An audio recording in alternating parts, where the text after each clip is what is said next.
Hello guys, welcome to Jiya's kids zone. So আমি Jiya's kids zone থেকে first time daily blogging করছি।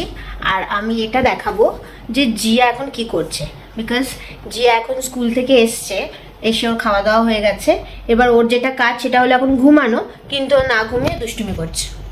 এই যে এখন জিয়া ঘুমানোর অ্যাক্টিং করছে।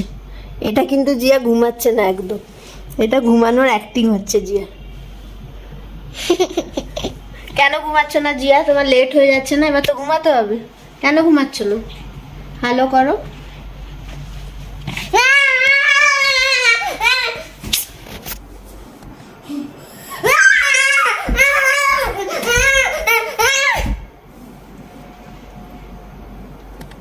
এসো এখানে এসে বলো তুমি কেন ঘুমাচ্ছ না। তোমার কি ঘুম পাইনি না কি হয়েছে একটু বলে দাও সবাই। আমার ঘুম পাইনি। এখানে তা কি বলো, এদিক দিয়ে এসো।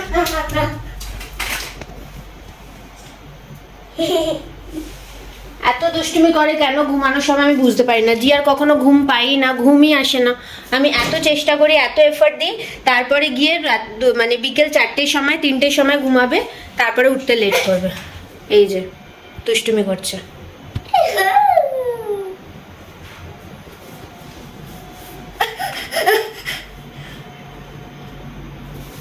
তো এবার জিয়া এখন আমাদেরকে বলবে যে ওর কেন ঘুমাতে ইচ্ছা করে, ঠিক আছে? আর কখন ঘুমাতে ইচ্ছা করে বলো বলো। পালিয়ে গেলে কি করে হবে? একটাই জায়গা ওর লুকানো। বলে দাও, সবাই তো জানতে চাইছে যে তোমার কি হয়েছে।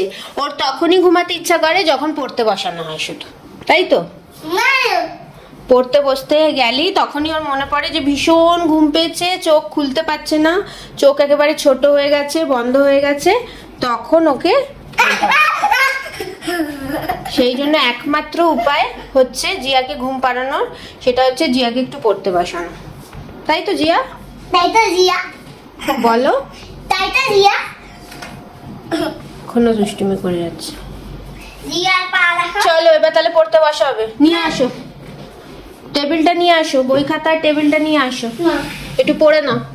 বেশি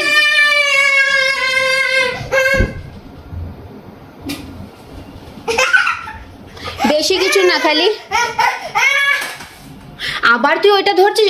দুদিন আগে এটাকে ভেঙে ফেলেছিল জিয়া। এই যে 2 দিন আগে এটাকে ভেঙেছে, পুরো মানে পুরো ইট খসে চলে এসছে, এত জোর টান মেরেছে। আর তারপরে ওটাকে রিপেয়ার করা হয়েছে আবার সাইড থেকে। আবার তুই এটার উপরে কিন্তু একদম প্রেশার দিস না, আবার যদি ভেঙে যায় পাপা এবার ভীষণ বকা দেবে কিন্তু, তাই তো? তাই তো 2 দিন আগে কিন্তু জিয়া গিয়ে ভেঙে দিয়েছে, দুম করে ভেঙে পড়েছে সবকিছু। কেন? কারণ না জিয়া রোজ এই পর্দার ওপরে গিয়ে গিয়ে বসতো আর এটা নিয়ে ঝুলতো। এবার কিন্তু পাপা স্ট্রিক্টলি মানা করেছে ওটা করো না, ঠিক আছে? ঠিক আছে। গুড গার্লের মতন বলে দাও ওকে। ওকে। চলো এবার ঘুমাতে ওঠো। চলো এবার আমি লাইট অফ করছি, নালে কিন্তু কে আসবে? বিড়াল। লাল ভূত। লাল ভূতটা কে বলে দাও তো। লাল ভূতটা কে? কখন আসে লাল ভূত? রাত্রিবেলা আর লাল ভূত কোথায় থাকে? একটা রাস্তায়। রাস্তায় না, লাল ভূত ছাদে থাকে। হাটে থাকে। তুমি জানো না লাল ভূত ছাদে থাকে? না না, বাবা আমার যে দাদু আছে, দাদুদের ছাদে থাকে। একটু যদি ঘুমটা লেট হয় কিংবা দুষ্টুমি হয় তাহলেই কিন্তু লাল ভূত পুরো এসে হাওয়ার মতন করে ঘরে ঢুকে যায়, তাই তো?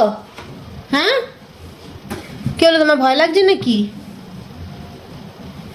লাল ভূত যদি আসে কেউ বাঁচাতে পারবে না কিন্তু। ভয় পাচ্ছ নাকি? ওকে গাইস, তো অনেক কষ্টে ভয় পাইয়ে আমি জিয়াকে ফাইনালি ঘুম পাড়িয়েছি। কিন্তু আমি এবার জাস্ট দেখাবো যে ঘুমানোর আগে ও সারা বাড়িতে এক্স্যাক্টলি কি কি করেছে।